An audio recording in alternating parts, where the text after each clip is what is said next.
Well, the threat from the Trump tariffs and Canada's role in the global economy were front and center in last night's French leaders' debate.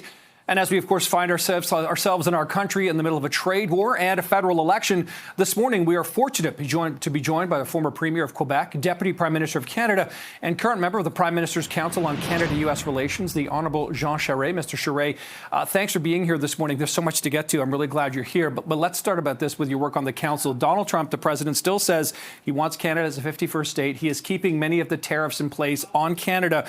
Let's talk about Canada's response and your work on the Council and the efforts being made here and the effectiveness, Mr. Charest, of those efforts. How is Canada doing at this moment? We're doing as well, Nick, as we can. I mean, we're in a world of very bad choices, and everyone's very aware of that. It's not as though any of the choices we have are going to be affected. They do tariffs on us. We do counter tariffs. And when we do the counter tariffs, it hurts us. I mean, we know that. We're very conscious of that. So we try to be very strategic. We try to avoid as much, hardship or consequences as possible. All of the money of the tariffs is going to return to the workers or to the companies ultimately who may be affected by all of this. So it's a tough situation to be in. Hopefully, after the election campaign, Prime Minister Carney had a conversation with President Trump. They agreed they'd sit down, start to put together some sort of a process of negotiation. That's where we need to go. And the sooner we get to a table where we can sit down and sort this out, the better for everyone. How much pain do you think Canada or Canadians, I suppose, can tolerate? Short term, it seems like, there's a lot of flag waving and patriotism and people are behind this. But long term, as things get more expensive and as things, become more difficult for more Canadians, how long do you think we can kind of last in an environment like this?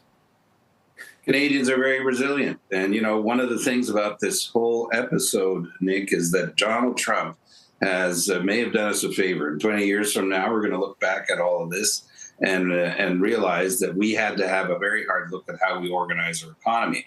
We have to be much more diversified. We have to be more effective. We need to be more productive in this country. This is an opportunity for us to have a very hard look at ourselves, how we organize our economy, how we organize our federal system of government, and where our position is in the world. And so it's going to be a difficult period if Donald Trump persists. But on the other hand, Nick, look what he's doing to his own economy and to his own consumers, whether it's inflation, higher cost of living, higher interest rates. I mean, it's not a good story in the United States. If Donald Trump persists on going down this track, he's going to put his country into a recession, and he'll drag us down with him. But it's going to be very bad news for American consumers at the end of the day. Yeah, as former Prime Minister Jean Charest said recently, of course, Donald Trump has certainly unified our country here. You just talked about the sort of reorganizing economic principles there. That sounds a lot like the, bringing down to the interprovincial trade barriers. What do you like about that? And what are your thoughts about that, particularly as a former Premier of Quebec, where people have some questions about whether Quebec is really going to be all in on breaking down those barriers? Quebec will be there. And what's different, Nick, is the sense of urgency. Out of all of this now, and that's part of life, now there is a real sense of urgency among the provinces. And Prime Minister Carney has met with the provincial premiers to move on this issue. And we don't have to do everything at the same time. I'll give you one example where I think we should move, and that's the recognition of credentials. So if you're a pipe fitter in Alberta, you're a pipe fitter in Nova Scotia, and the same thing for doctors or anything that has to do with labor mobility, Canada should deal with. I signed an agreement with France. There's more labor mobility and recognition of credentials between France and Quebec than there is between Quebec and Ontario. So there's a very good example of something we should move on urgently and for the benefit of everyone.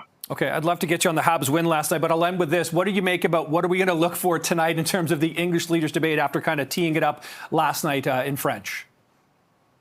Well, there'll be, this is an unusual campaign. The person on the podium, on that stage tonight that's not there is called Donald Trump, but he's going to dominate the debate. He'll dominate the discussion. And I think Canadians want to hear from the candidates how we manage and how we deal with this exceptional situation of dealing with Donald Trump. So hopefully they'll inform us tonight on how we address this urgent challenge to the future of Canada.